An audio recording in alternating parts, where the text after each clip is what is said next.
All right, breaking news. We may have a peace deal in Gaza. I'm Elizabeth Vargas. Thank you so much for joining us this Friday night. Hamas just responded to President Trump's Gaza peace ultimatum by accepting some, but not all, of his conditions. The terror group says it is ready to release all remaining hostages. In return, Israel would have to release Palestinian prisoners. Hamas conditioned the agreement upon, quote, field conditions for the exchange being met. And the other big headline here, Hamas says it is ready to, quote, hand over administration of the Gaza Strip to a Palestinian body of independent technocrats. So in summary, Hamas would release all the hostages, living and dead, and relinquish power. That is a stunning turnaround from a group that's been digging its heels in since the October 7th attacks more than 720 days ago. It has been launching attacks on Israel and brutally controlling Gaza for decades.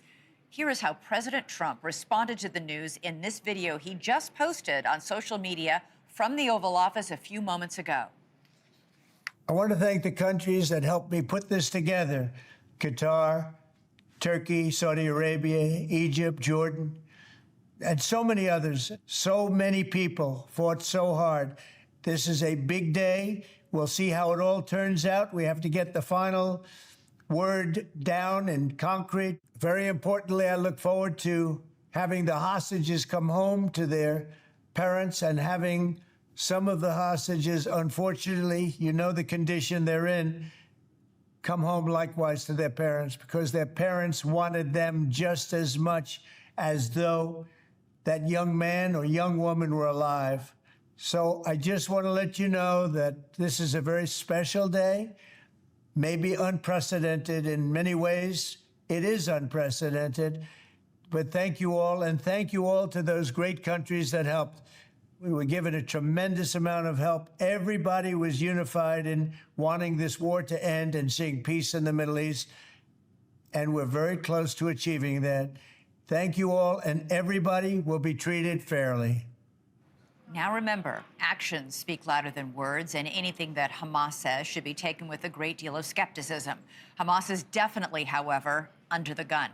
President Trump set a Sunday evening deadline to accept all parts of the peace deal. Otherwise, quote, all hell like no one has ever seen before will break out. How different that would be to the current hell taking place in Gaza is anyone's guess, but it will involve what Trump calls finishing the job. Also notable, Hamas has yet to respond to several proposals laid out in Trump's 20-point plan, such as full disarmament. That will have to be negotiated, Hamas says, meaning Trump's take-it-or-leave-it ultimatum has been essentially ignored. Senator Lindsey Graham, a close Trump ally, calls it a classic yes, but. He tweeted this: no disarmament, keeping Gaza under Palestinian control, and tying hostage release to negotiations, along with other problems. This is, in essence, a rejection by Hamas. Clearly, President Trump, however, sees this very differently.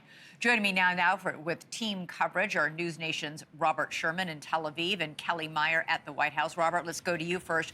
What's the reaction there? Has word gotten out that there has been at least an agreement on many parts of this peace plan? Yeah, Elizabeth, I mean, the word that you used there, skepticism, is one that is certainly appropriate in this case here. That's how many in the Israeli public have been feeling, because they've seen so many of these deals get so close only to fall apart in the 11th hour. But there are some notable differences this go around. On the one hand, you heard Hamas saying that they'd be prepared to release all of the hostages, not just in batches or in phases, but all of the hostages in order to lead to the end of the war. We just heard from the Hostage and Missing Families Forum on the ground here. I want to read for you their statement. They say President Trump's demand to stop the war immediately is essential to prevent serious and irreversible harm to the hostages. We're calling Prime Minister Netanyahu to immediately begin efficient and swift negotiations to bring all of our hostages home. But on the other hand, you have groups such as Stand With Us saying that now is not the time in order to relent in this moment and keep the pressure on. They say that Hamas's actual statement leaves room for them to delay and make excuses. Hamas official has already said they won't release the hostages within 72 hours, demanding more negotiations. Now is the time for leaders around the world to put all possible pressure on Hamas to accept all parts of the U.S. peace plan and end its reign of terror. That's the other big difference that you see here, which has inspired some optimism here, Elizabeth, is that the pressure on Hamas is coming from all different directions this go around. And you've already heard from mediators tonight in Qatar and Egypt saying that pressure will continue. The negotiations will press on as they hope to bring this deal home. Still, clearly, some details to be worked out and work to be done. Elizabeth. All right, Robert Sherman, we're live in Tel Aviv. NewsNation's correspondent Kelly Meyer is now live at the White House. Kelly, we just saw this video that the president released literally just a few moments ago. He's celebrating this, even as his own allies like Lindsey Graham are saying, hold on, Hamas rejected it. Yeah, and one thing he didn't mention in that message was what is Israel and what is Netanyahu saying tonight after the president responded to Hamas in this video and to their announcement that they are, accepting this in some parts, but really wanting to remain negotiating on other terms. The president calling this a big deal, but adding, we'll see how it all turns out. When I went back there to try to ask if they've spoken to Netanyahu, if the president has had a conversation with him yet, they weren't going there to confirm it. I thought we might hear that in this video, but there was no mention of that. He did say there was a unified approach to this, that everybody wants to see this war come to an end. He also said, quote, everyone will be treated fairly, which is notable because when I've been talking with sources this week, Elizabeth, especially those who've been familiar with the negotiations, they say no one's really winning in this, that Bibi isn't winning, that Hamas isn't winning.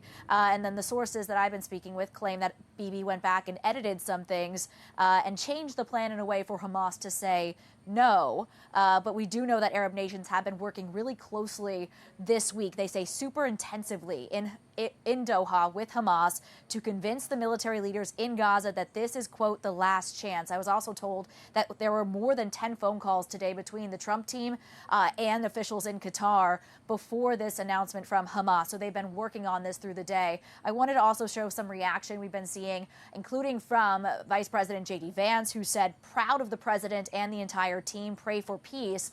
We also heard from Pennsylvania Senator John Fetterman, a Democrat. He said Hamas must choose peace or its own destruction. Send the hostages home now. But we watch now, as you mentioned, Elizabeth, to see exactly where this goes from here. What is Israel's response to Hamas's response?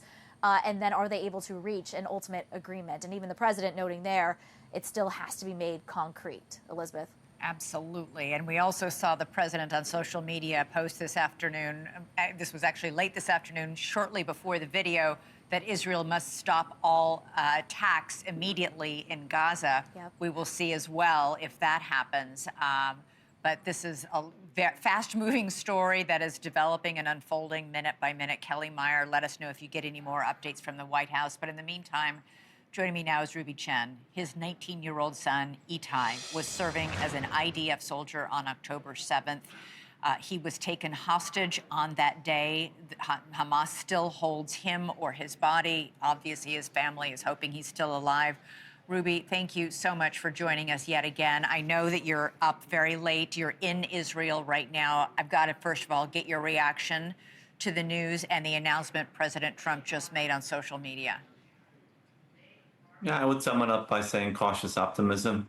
I think the full court press of the president and special envoy, Mr. Witkoff, has been successful in putting all the different players on the same page. And, we have been doing this for 2 years, so we are somewhat numb after 2 years. And hopefully that, indeed, this is able to get into the end zone and we're able to finally be reunited with our son as well as the other 47 hostages. Yeah, it's hard, I imagine, to get your hopes up at this point. You've had your hopes up and dashed so many times before. Yeah, but, I think the president, with his American First policy, he cares a lot about this topic of hostages. He's met not just U.S. hostages, but other hostage families as well, and he cares deeply about this. We've seen just last week that an American from Afghanistan came out. So hopefully, those 2 U.S. remaining hostages in Gaza will also be part of the initial deal. We have optimism that Hamas is willing to front load the release of the hostages at the first part of the deal and then deal with the day after plan. And we just hope to believe that we are in a good place. The fact that the Prime Minister has not responded, as the White House correspondent just mentioned, I think is also a very important Why? indication. What Because does it that means that indicate? the president isn't waiting to get responses from other players. He is leading as he should because he has the vision in place. That is his vision from his inauguration speech, that he wanted to end conflicts, and he's not going to listen to other players that might have a different opinion. Yeah. And he's focused on the end game, which is getting a ceasefire. He just mentioned that he wants Israel to stop its offensive activities to allow this negotiation to get to the finish line. Hopefully, we see a change on the Israeli side and hear from the Prime Minister soon, accepting the view of the president. I take it you haven't heard anything officially from either the Israeli government or the Americans? So I am in contact with the State Department. So and the we have Americans a you've spoken to, but conversation. not the Israelis. No, not yet. And, it's, as you know, it's a moving target and, everyone's trying to figure out what's going on. So there's an open channel with the State Department. It's called SPIHA, Special President Envoy for Hostage Affairs, that takes care of U.S. hostages. The team has been wonderful. They have been in touch with us, from day one, giving us an envelope of support. And God bless them for doing that. And we, again, give energy to the president to continue to lead, bring this to the finish line, and remember there are still 2 U.S. hostages, including my son, a New Yorker.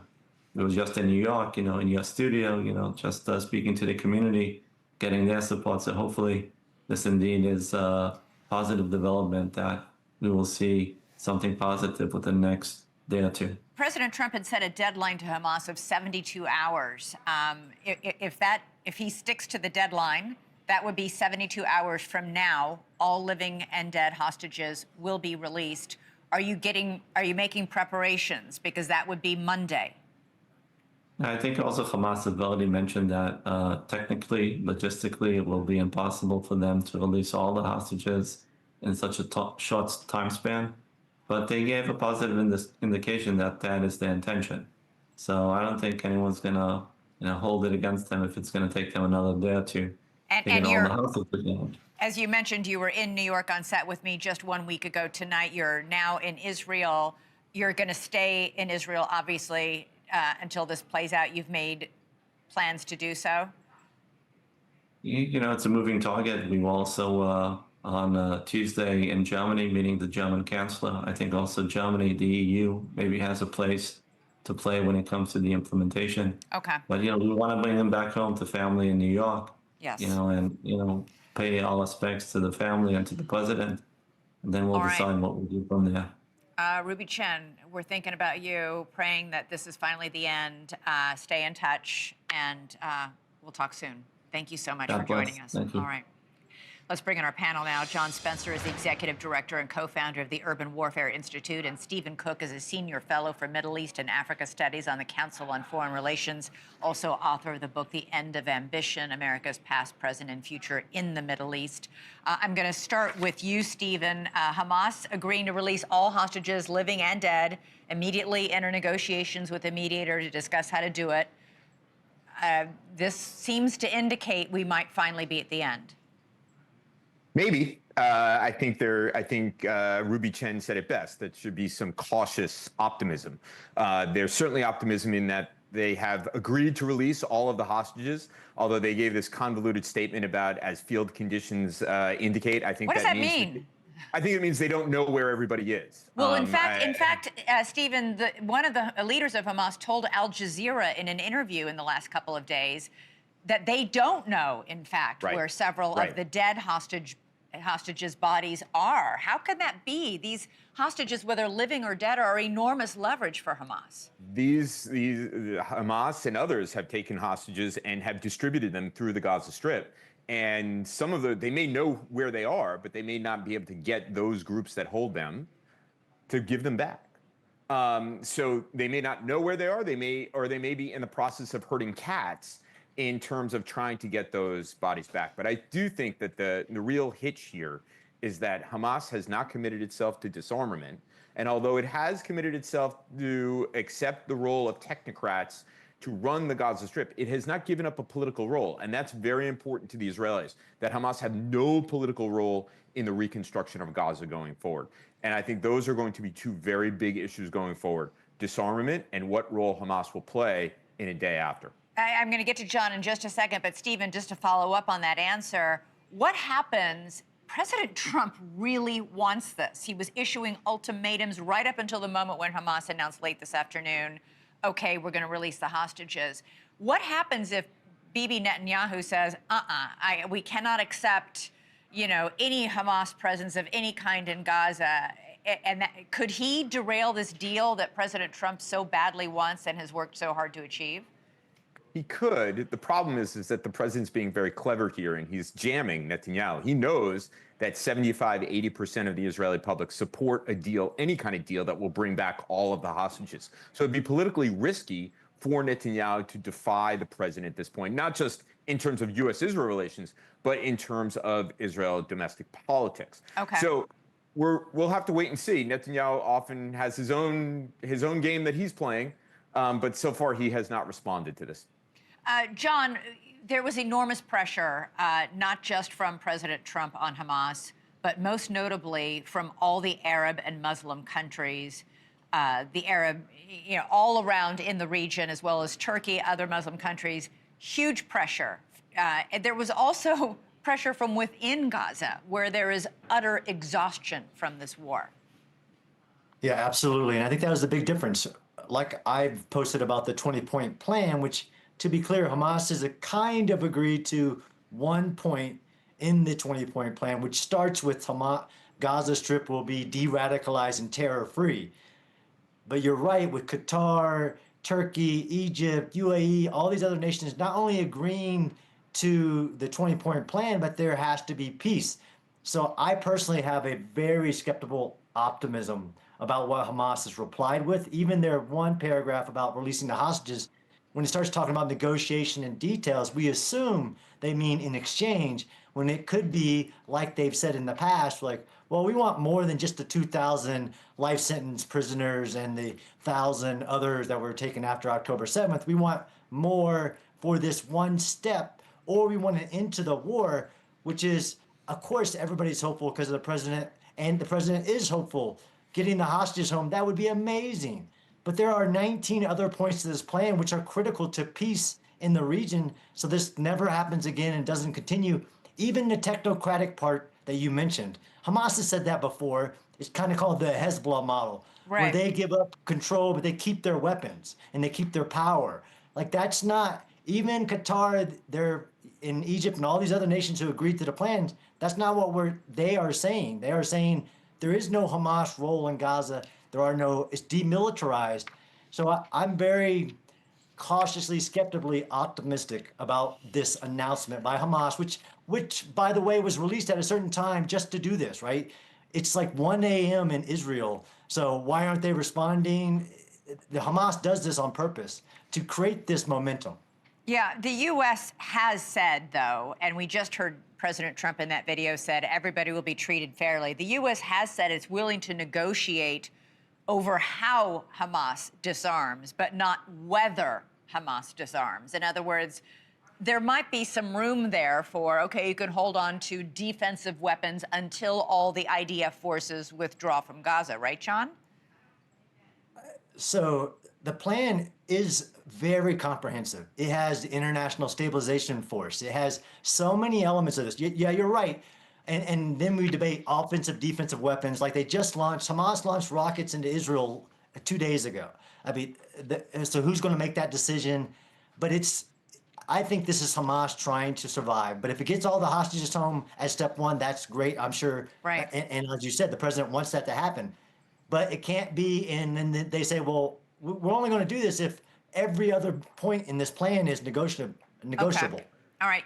Quickly, Stephen Cook, do you think Trump sticks with his deadline of 6 p.m. Sunday?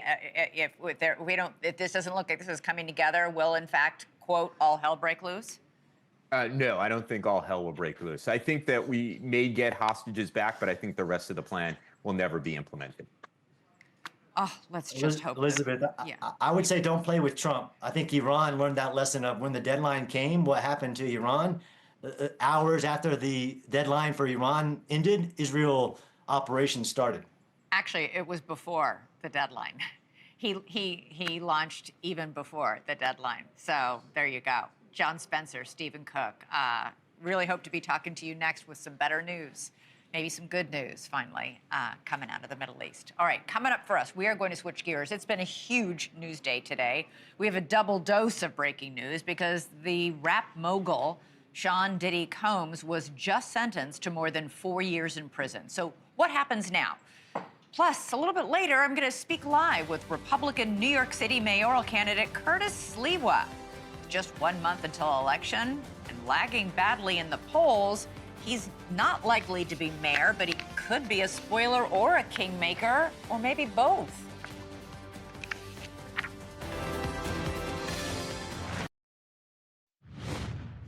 All right, from breaking news in the Middle East to breaking news at a courthouse in Lower Manhattan. Today may be release day for Taylor Swift, but for Sean Diddy Combs, release day is now several years away. A judge handed down a sentence just hours ago to the disgraced music mogul, 50 months in prison, a little more than 4 years, for Combs's 2 prostitution convictions. The judge also imposed a $500,000 fine. But with time already served and points for good behavior, assuming he behaves well, Combs could come out in just over 2.5 years. That punishment wraps up a high-profile trial that involved everything from copious quantities of drugs and baby oil to marathon freak-off sex sessions to stomach-churning, brutal domestic violence. Before adjourning court, the judge told Combs, quote, "You will have a chance to show your children and the world what real accountability, change, and healing looks like." According to our NewsNation team in the courthouse, Combs faced his family, put his right hand over his heart, and mouthed, "I'm sorry, I love you," before he was taken away. Combs had begged the judge for mercy. He called his own behavior disgusting and recounted how he's lost his career, his business, and his reputation. The judge also heard pleas from Combs's 6 children, and the defense played an 11-minute documentary-style video showing Combs as a family man and a philanthropist. But it apparently wasn't as convincing as the video jurors saw this summer of Combs savagely beating his girlfriend, Cassie Ventura, a star witness at the trial, at a hotel when she tried to leave one of his sex sessions. All right, let's get expert legal perspective now. Nima Rahmani is a former federal prosecutor, and Jesse Weber is a NewsNation legal contributor and Law and Crime Network host. Great to have both of you here.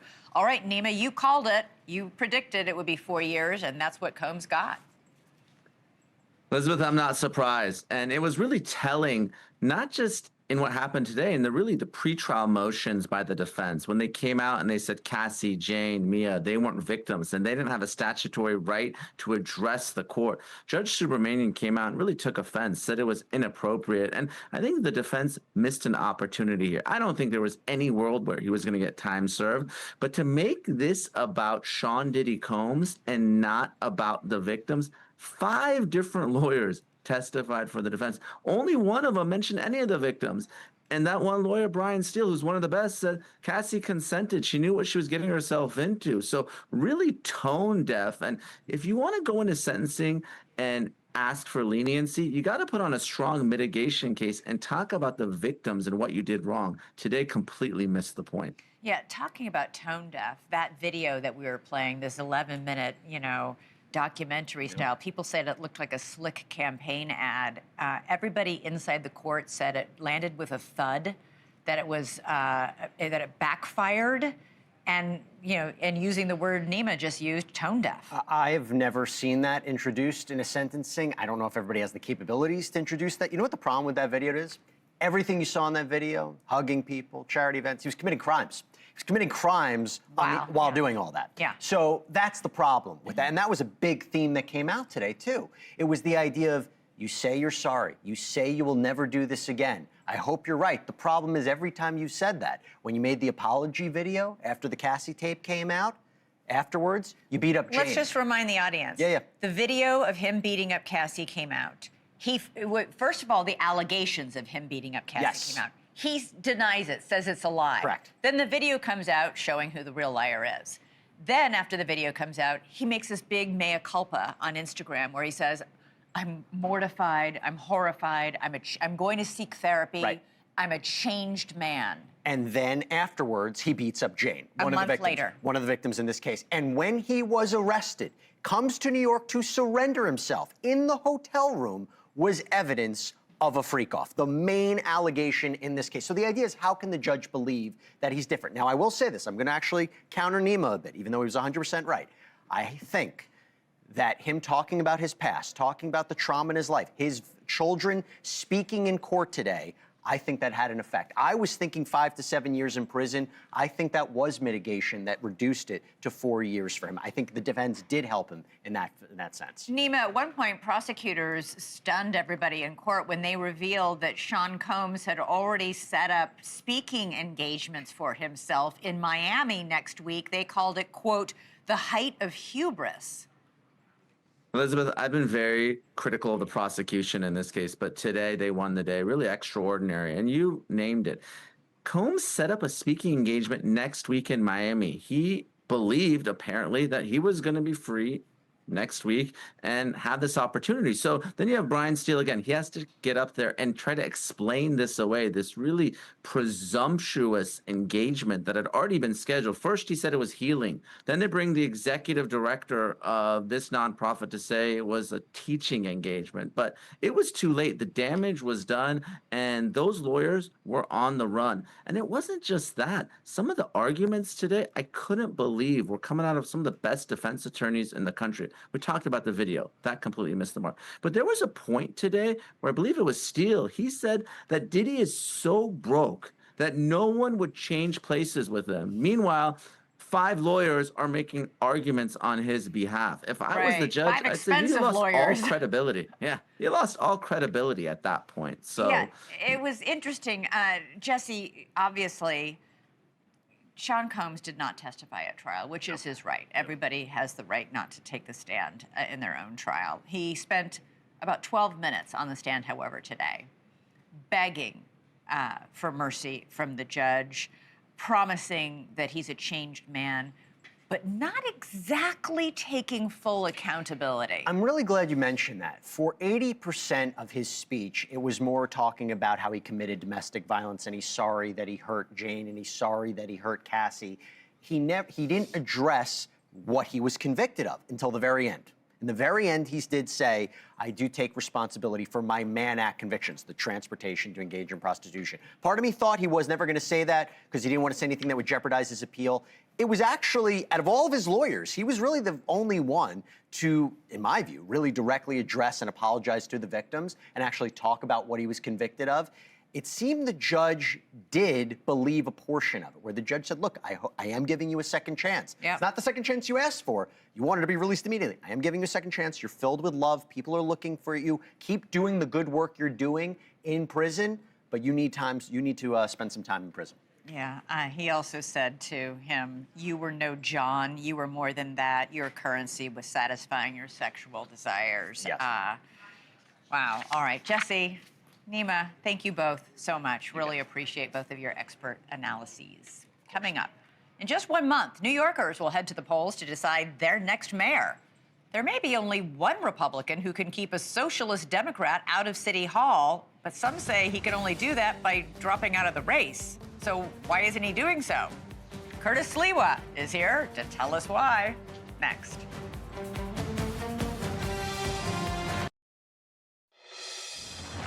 Americans love an underdog, a dark horse with potential to defy expectations.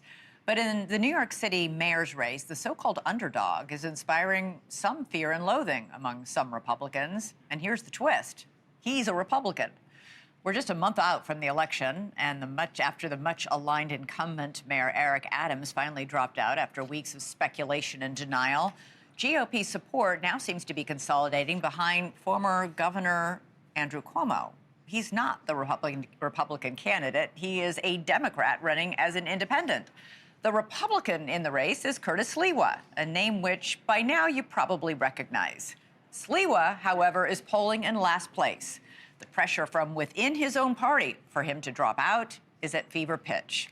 And lest he, in their view, hand City Hall to a Democratic socialist and frontrunner named Zoran Mamdani. Billionaire Bill Ackman tweeted in part, "Curtis Sliwa, you should follow Eric's lead for the good of New York City." President Trump has been delivering the same message in his typically blunt style, ridiculing Sliwa's plan for the mayor's residence in Gracie Mansion.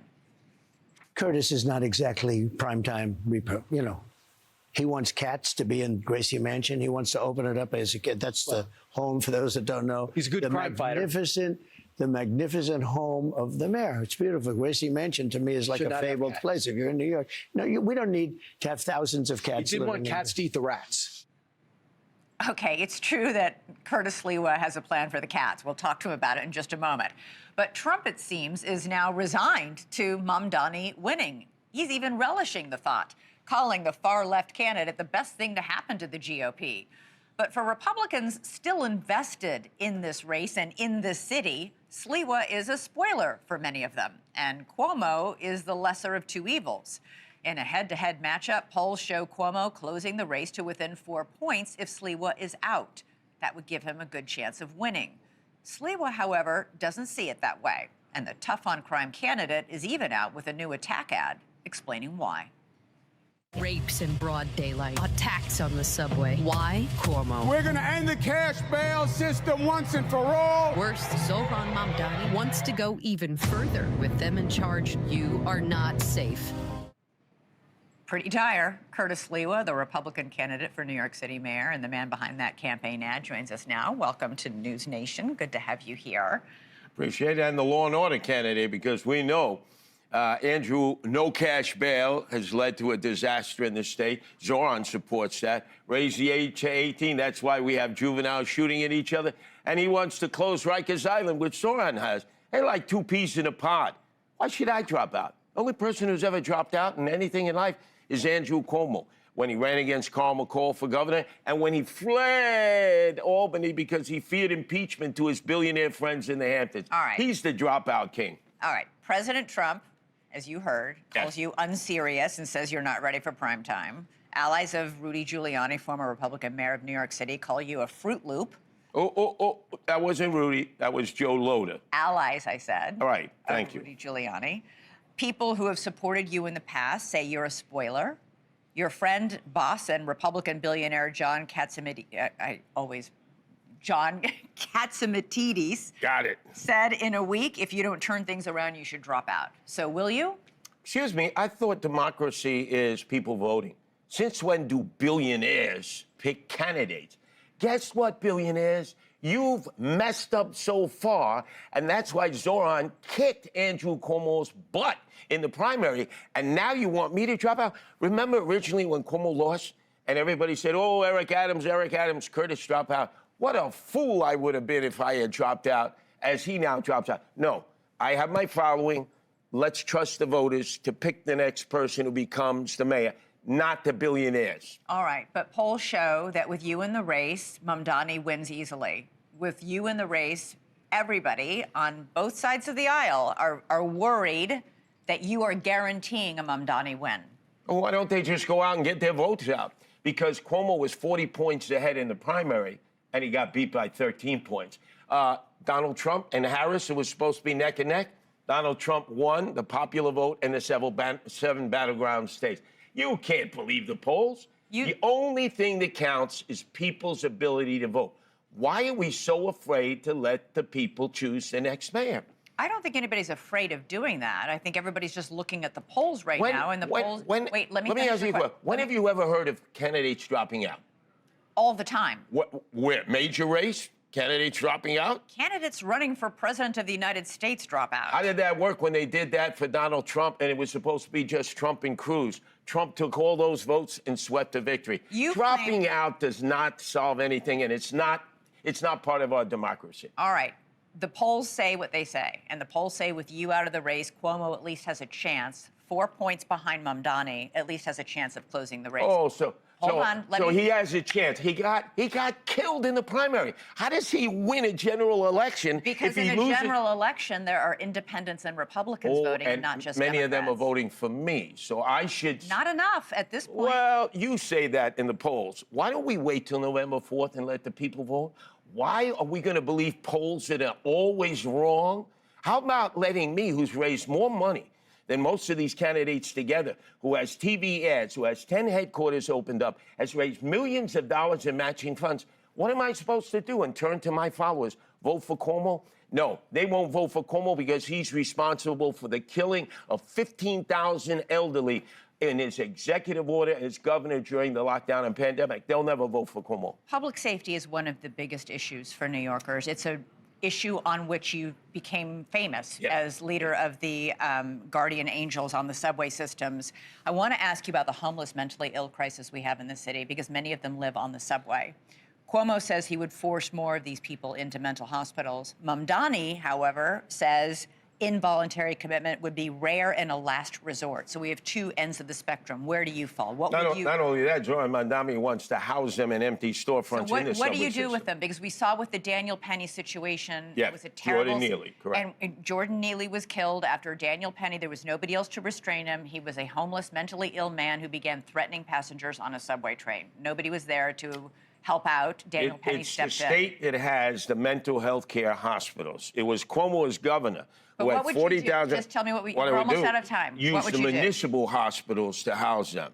Cuomo's responsible. Involuntarily? Right. Cuomo's responsible for the homeless and the emotionally disturbed being in the streets. He went from 40,000 beds to 4,000 beds when he fled, fearing impeachment. He can't have it both ways. He has no track record of taking care of the emotionally So I disturbed. think if I hear you correctly, you are saying you would involuntarily commit homeless mentally ill I would be in court because right away the Coalition of the Homeless, Legal Aid, and the New York Civil Liberties Union would challenge that, and you have to be ready to fight. But you would do it. Oh, yeah. And I would Okay. say to the people, we'll win some, we'll lose some, but I'm going to do the right thing for the people who can't care for themselves. We got to help these people. We gave $7 billion, Eric Adams did, to illegal aliens, right? And we can't care for our veterans, homeless and emotionally disturbed. Shame on us. Curtis Sliwa, thank you so much. Appreciate the spirited conversation. Thank you. All right, coming up for us. We know the government shutdown will go on another day, but we don't know exactly how long it'll last.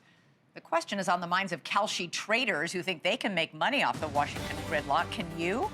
That story next. And remember, you can download our NewsNation app for the latest news and top stories of the night.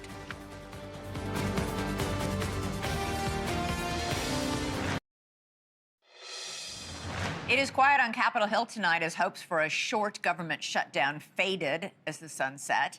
In the Senate, another vote to advance a Republican bill that would reopen the government failed.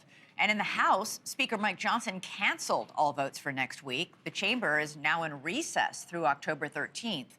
That decision means it's increasingly likely the shutdown will last until the middle of October. That's one of several news events drawing lots of attention and trading volume on Kalshi, the prediction market exchange. NewsNation's Hannah Doba takes a closer look with this week's Smart Money.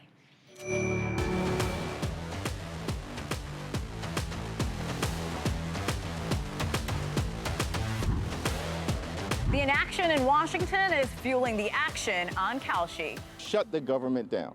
The market now forecasting the shutdown will last just under 2 weeks, up sharply from earlier in the week when expectations were much shorter. That rise suggests growing skepticism that lawmakers will be able to resolve this and quickly. With more than $1 million in trades already placed, it's one of the clearest barometers of confidence in Washington right now, or lack thereof. Next, crypto. It's a very funny thing, crypto. The big question isn't just if Bitcoin will hit $125,000, it's when. On Kalshi, the odds of Bitcoin reaching that milestone before 2025 of November have more than doubled this week, jumping from around 26% at the start of the week to roughly 75% now. For context, traders put the chance at about 73% before December of 2025, 80% before January of 2026.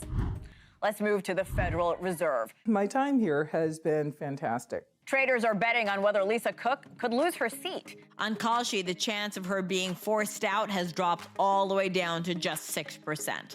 That's a steep fall from earlier levels, and the decline came after the Supreme Court agreed to keep her in place while it considers arguments over whether President Trump could remove her. The bottom line, markets see Cook as safe, at least for now. And finally, the Super Bowl. I'm Bad Bunny. The country's biggest gambling event already generating action. But we're not talking about the final score here. Now that Bad Bunny has been announced as the halftime headliner, the action is on who else might appear as a special or surprise guest. The frontrunners are Cardi B and Mark Anthony. Sorry, Swifties. The odds of the world's most famous Chiefs fan performing have also plummeted to 3%. All right, coming up, back to our top story. Hamas agrees to release all the hostages, but with conditions. Can they be trusted? Chris Cuomo joins me live next.